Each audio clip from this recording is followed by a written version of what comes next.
I'm obsessed with the idea of being faster and faster. Right before I compete, I'm usually like shaking because I'm nervous of how I'm gonna do. My first reaction was, what? Like, did that really just happen? It's definitely all about determination and consistency. And when you do well, you feel happy. When you do bad, you can feel sad or angry. If you keep practicing over and over again, you can keep getting better. It becomes a sport after a while, but it starts out as a puzzle.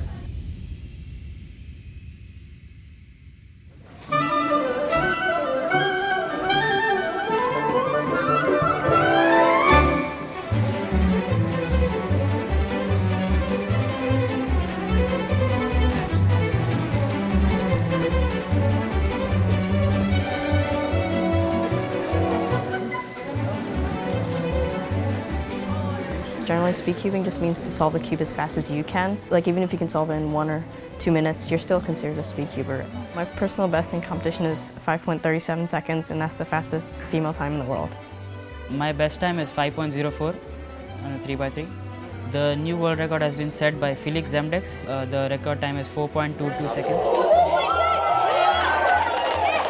I was shocked because the last world record was 4.59, and that's a huge jump for a world record. Cubing is addictive because when you first break your record, you want to keep breaking it and breaking it. So you keep cubing and cubing until you keep breaking it and breaking it.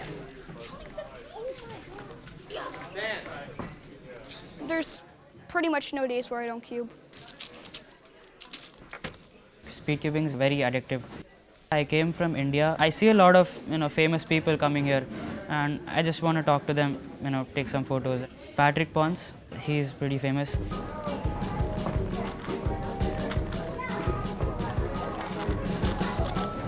Jesus, that F12. Nice. 7 or 8 months ago, I got the world record single at 4.69, and I think that's my biggest accomplishment that I've had so far as a speedcuber. But currently, I stand at 3rd in the world. While I'm solving, I'm really focused. I'm not really thinking too many things and not showing that much emotion. When we solve, we're kind of like robots.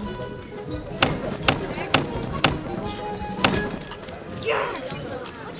Over the years of speedcubing, the median age of speedcubing has gone lower and lower. Perhaps 10 years ago, like 25-year-olds were doing it, and now you barely see anyone get to that age. Younger kids are dominating the rankings because they just have more time to practice and perhaps have more time to go to competitions than an older person would. Yeah.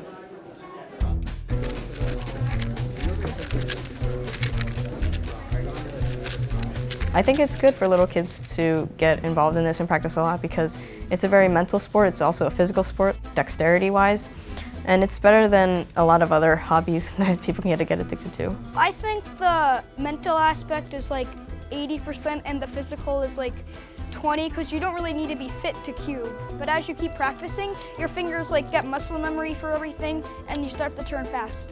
You have to be able to manipulate a cube exactly like 90 degrees or 180 degrees when you turn. If you overturn, you might lock up and cause yourself extra time. Some days you'll feel like you're going really fast and then you get a really bad time. I don't know what it is, it just depends on the day. In order to become a speedcuber, you just need some patience, and if you learn it, you'll instantly be hooked and then you'll start practicing. People think that there's just a simple secret to learn how to solve it.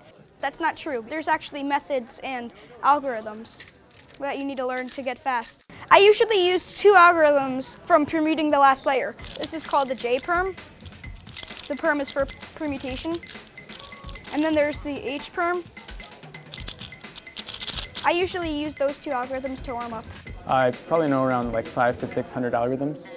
And although that may seem like a lot, I definitely know people who know thousands of algorithms. There are quite a few misconceptions about us speedcubers and the community. Many people think that this is a very math-based tournament setting. Solving Rubik's Cubes has actually really little to do with math and overall intelligence. You don't have to be good at math, it just happens that a lot of cubers are good at math because people who are good at math like the type of thinking and the algorithms and the puzzleness, I guess, of the cube. I really enjoy coming here to beat my personal times and do well in my sense, not to focus on beating other people or to kind of get in a rivalry mindset. It's not all about your results. that you shouldn't depend on your results to have a good time. Just because you don't get good results doesn't mean you should get sad. It definitely is a community, so there's no like negative feelings even if like your friend beats you or you beat your friend. At the first competition I went to, there was one other girl besides me, and now at comps you can usually see like 5 or 10. More and more girls have been joining the community over the year. Like you're definitely going to see more girl cubers now than ever. I think there could be more growth, but then again, if they're interested, they can join. It's not something like, oh, we have to go recruit more girls to Speedcube. Consistent. Very. Last year I got the opportunity to go international, so I went to the World Championship in Paris. The traveling opportunities that Keeping is giving me is something that I don't think I would have achieved if I had done anything else. Maybe in 20, 30 years, there can be people who can say, I am a full-time Speedcuber and just like live a normal life. Every time I get a new personal best, I want to beat it and keep beating it until hopefully it gets down to really fast. Like, hopefully world record someday. I am definitely enjoying my life after I started Speedcubing. It's been a really awesome journey for me. Yeah, I'll remember this competition forever. If you know how to solve a Rubik's Cube and you can do it under 10 minutes, you should sign up for a competition near where you live. I don't usually remember my dreams, but I think I've had a couple dreams that I've cubed in. If I was stranded on an island, I would definitely choose Rubik's Cube over an iPhone. That's just more fun for me.